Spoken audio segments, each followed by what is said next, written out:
The MAC fan is a mobile air cleaner that provides HEPA-level air filtration. This single, mobile unit provides the highest level of air filtration available today. Mobile air filtration is a key element in any airborne pathogen risk mitigation strategy.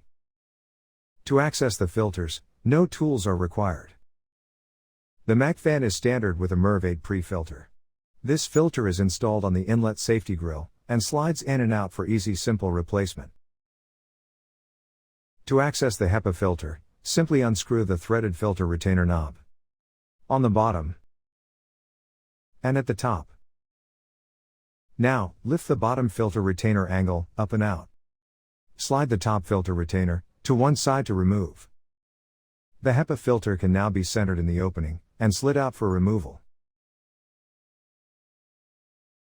To operate, plug the MAC fan directly into a wall power outlet, store the folding cord keeper, and turn the switch on. For top performance, the MERV 8 pre-filter should be replaced every 2,500 hours, and the HEPA every 10,000 hours. Keep 2 feet of clearance at the inlet and outlet of the MAC fan.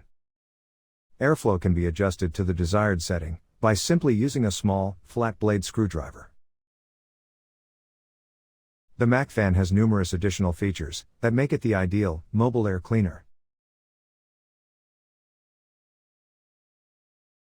For additional information and resources, please go to our website, laurencook.com, or contact your local Cook representative.